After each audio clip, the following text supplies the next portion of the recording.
So what happened? What stopped you from obeying the truth? In that video, we see two men in the wrong vocation. And I'm sure in their life, they probably got hints of what they were really called to do. But what stopped them from seeking the face of God? What stops us from seeking the face of God? Rhonda did a great story. She was, talked about disappointment, doubt, fear, uncertainty. But what is it that truly stops seeking? Maybe we don't even feel like we're called to begin with. But I have good news for you. We are all called. Do you want to know what it is? To love God and to love his people. Now, how we go about doing that is going to be unique to each and every person in this room. Now, if you don't know me, my name is Vanessa. I'm part of the MIT team here at the Grace Place. And for those of you who do know me, may not know this is something I do. So, like I said, I am called to do this. I'm not saying that I do it well. So I warned a friend of mine a couple weeks ago, I'm like, just prepare to be underwhelmed, so I give you the same warning as well. So if you're a friend of mine, you may know that I'm actually a private person. And I don't try to be, it's just very natural to me.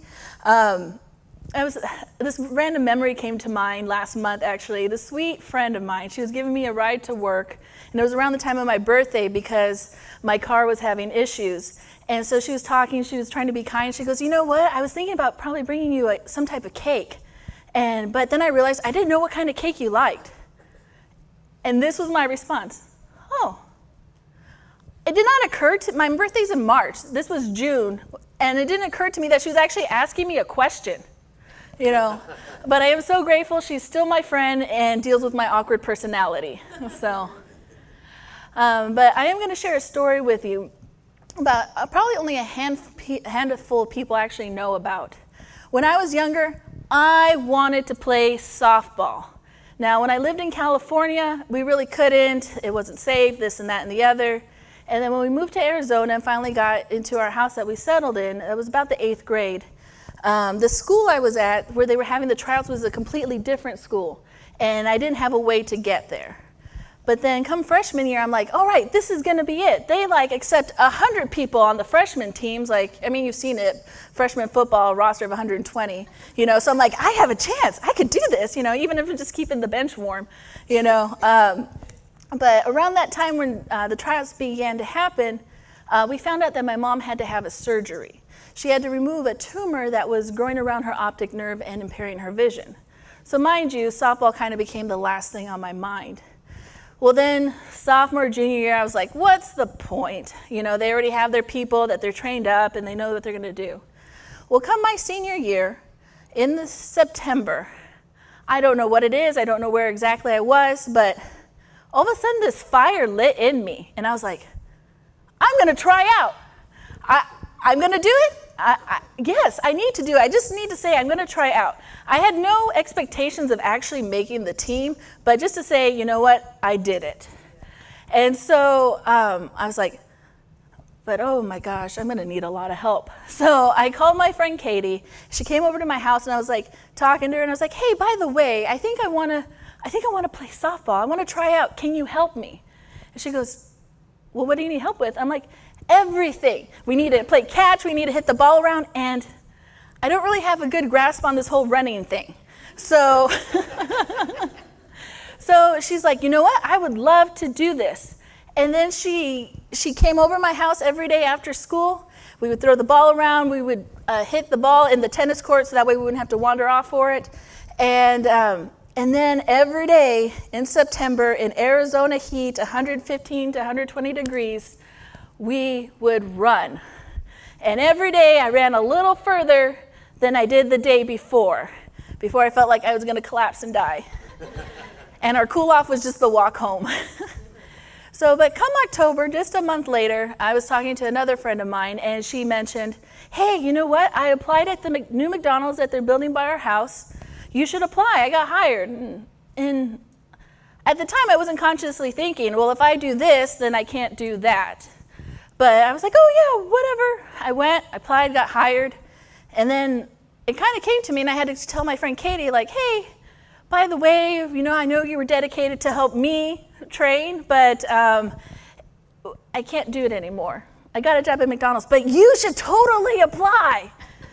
And she did, and we all ended up working there. And that's the end of my story. Underwhelmed?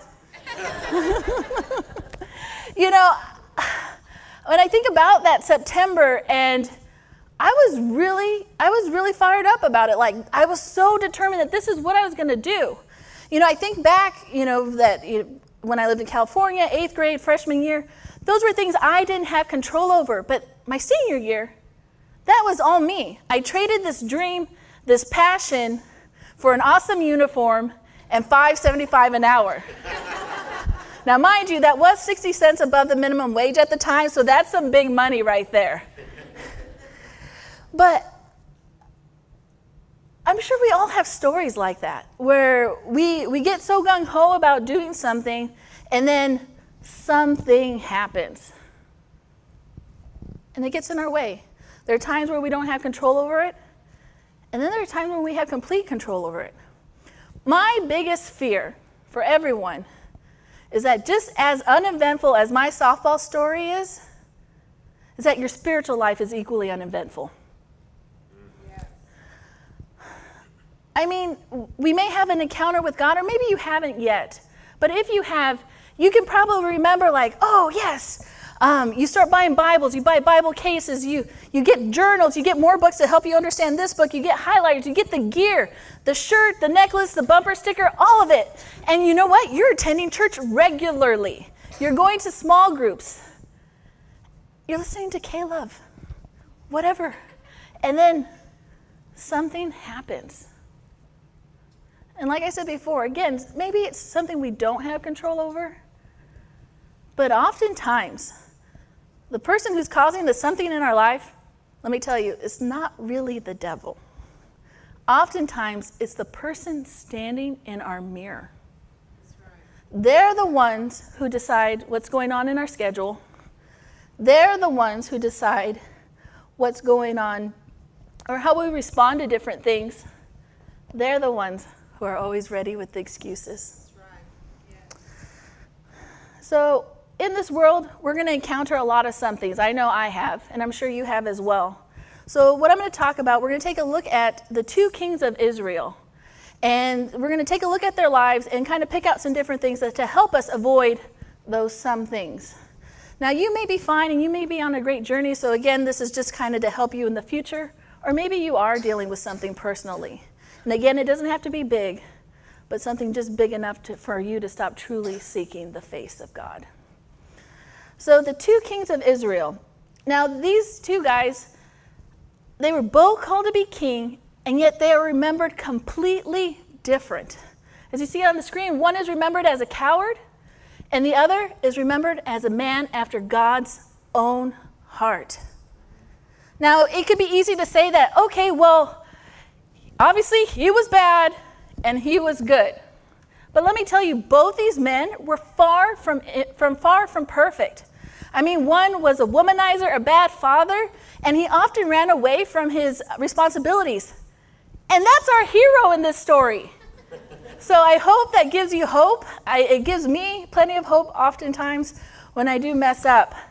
But let's go ahead and take a look at their stories. Now, the two kings of Israel, we're going to talk about King Saul and King David. Now, I don't know how much you know about them, so I'm going to give you a little bit of a background. During this time, there were no kings of Israel. There was just prophets. And God would speak to his people through his prophets. Well, then, at the time, Samuel was the prophet, and all the people started coming to Samuel and say, hey, we want a king, we want a king, we want a king. And he's like, why do you want a king? He's like, well, everyone else has a king, and it seems to be pretty good. So he's frustrated. He goes to God. He's like, I don't know what to do with these people. They keep demanding for a king. And God says, you know what? Just give him a king.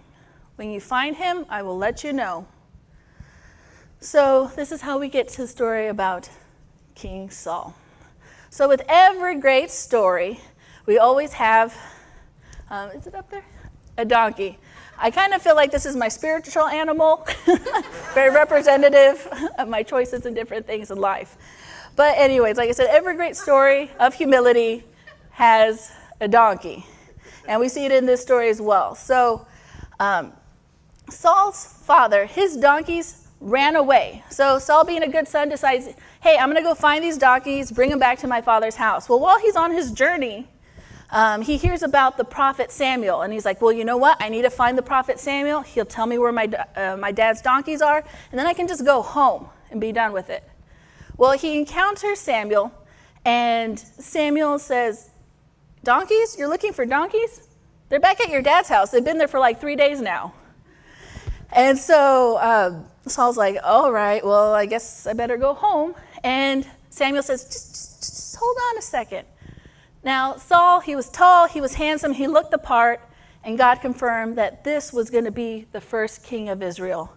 And honestly, just like that, he became king. And when Samuel anointed Saul, then God's presence fell upon him. And then that allowed Saul to be successful in different battles and different things. But then there came a day when Saul decided that he was going to do what he wanted to do. Saul began to believe that it was him that was winning the victories, his brilliant mind, and so he stepped away from under the covering of God. And so God knew that he couldn't have a leader like this in place to lead his people, especially when their most important job is to lead the people to God. So God, he reaches out to Samuel and he says, you know what? We need to find another king. I want you to go to the house of Jesse, and there will be the next king of Israel. So Samuel goes to the house of Jesse, and Jesse has a bunch of sons. And Saul goes down the line. Is it this one? This one? Son 5, Samuel's kind of getting a little worried. Son 7, still no call. Like, are you sure? I think we're just about done here. And Samuel goes to Jesse. He's like, do you have any more kids? And he's like, no, I don't think so. This is it. Are they not good enough? And Samuel, being a little nervous, says, well, are you sure? Are you sure? And then at that moment, Jesse remembers his youngest son. God had chose the forgotten son out in the field. So they bring David in, and as soon as Samuel sees David, he knows that this is going to be the next king. So Samuel goes and he anoints David. Now you have to remember, David was a young kid at this time. So he was given a promise at a young age, but it would be many years before that promise was fulfilled. So let's see here. So the thing is, I had mentioned that the Spirit of God had left Saul. And so very often at night, he would get tormented by these evil spirits.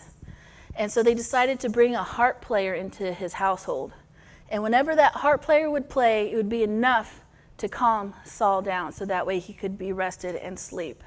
Now that harp player was actually David. So David was already in the king's house, and he was eating at his table and spending time with his family. And occasionally he would go back to his home, visit with his family, or even for holidays or certain things. Now this David that I'm speaking about is the same David as David and Goliath. And so when that happened, when David killed Goliath, Saul was so grateful. I believe the text reads that Saul loved David. And he even promised one of his daughters to David. And so pretty much they kill Goliath, so the battle's over. And Saul, David, and the rest of the soldiers, they're on their way back home to town. And all of a sudden the people of Israel start running out to meet them and greet them. And they start singing songs, and they say, Saul has killed thousands, and David has killed tens of thousands. Saul has killed thousands, and David has killed tens of thousands. I don't know if you caught that, but something just happened. The scripture says, and it's referring to Saul, and so he was jealous and suspicious of David from that day on. 1 Samuel 18:9. Now this something really isn't so much about jealousy and paranoia as really as it is about Saul's perception of David. It had changed. All of a sudden he believed that the people were going to kick him off of his throne and they want to bring David in, and then for that to happen, David would be the one who would have to kill Saul because Saul wasn't going to let go. And so the thing that we need to be careful of is our perception. Because perception only tells us what these little eyeballs see. They don't tell us the truth. They don't tell us background story. And they don't tell us the intent of a person's heart. And oftentimes, our perception can create more drama that was never even there. And this is exactly what landed up happening to David. All of a sudden, Saul started making David's life more complicated. But David had God's favor, so he kept prevailing. And then all of a sudden, Saul's like, what can I do? I can't stop this guy. And he came up with a brilliant idea. He must kill David. And so he goes and he starts searching for him, and David has to flee.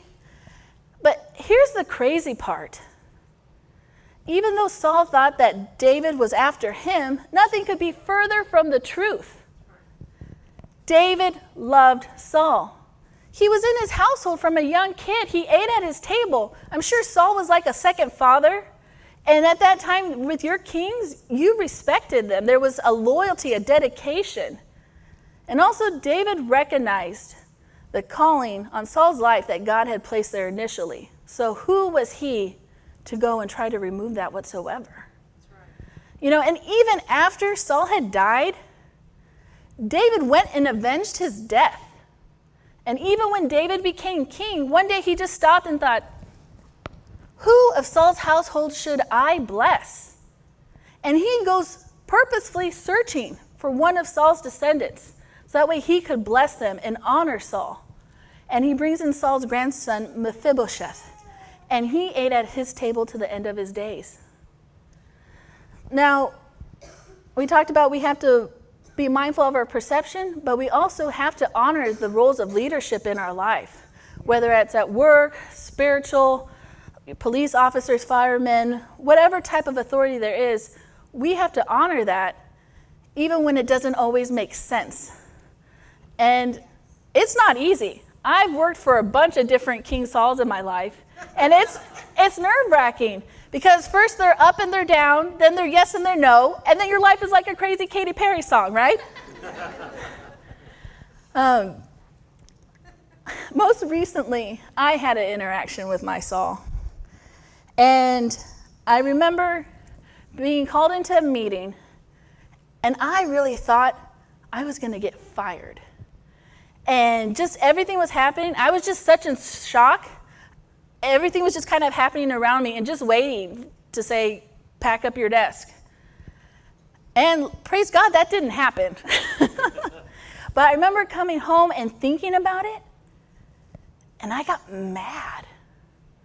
I got really mad. I couldn't even focus. The next day I came to work and I was angry. I was short with people. I was passive aggressive with my words. And then I started getting even more mad.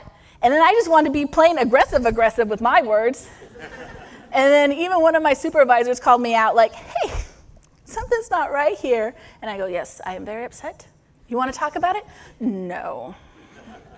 And luckily, she gave me till the end of the day to talk to her. But I remember going to my desk and just realizing just how broken inside I felt and how being angry was just a defense mechanism of mine just to try to cope with what happened. And honestly, I really wanted to call you. But you are a doer, Miss Michelle. So I know you'd be asking me what kind of car he drives and when would be a good time to attack his tires. But since all my phone calls are recorded, I decided to save us all from that drama. So the Spirit brought another friend to my mind. So I called her and I said, you know what? I wrote you an email. And she said, okay. And I said, all right. And we hung up. Now my email simply read, I am broken. Can you give me some words of encouragement? I would really appreciate that. Shortly after she got my email, I got a phone call right away, and being a good friend, she asked, what happened? And I said, you know what? I can't even really talk about it right now. But it didn't matter. Why? Because she started to tell me who I am. And more importantly, she reminded me who my God is. And once I directed my focus onto that, the problem no longer is with the Saul and what he does. He can fire me or not. The question is, do I believe my God is who he says he is? Do I believe my God is for me and not against me? Do I believe my God is going to continually provide for me? He always has before. And when I look back at my life, like, yes, he's showed up in all these different places. And even at times when I didn't recognize it, he's always been there. Now, I may not be a personal fan of the current Saul in my life, but I do have to respect the authority that he has, because no matter what, God has placed him there. And you know what the good news is for me? I know someone with an even greater authority who always has my best interest at mind. The next thing we're going to talk about is obedience. King Saul had a problem with obedience. Now, I talked about God's favor leaving Saul, and this is really what happened. God had given Saul a task, and him and his men, they only did it part way. They were supposed to destroy everything in this town, but they only destroyed what they considered worthless.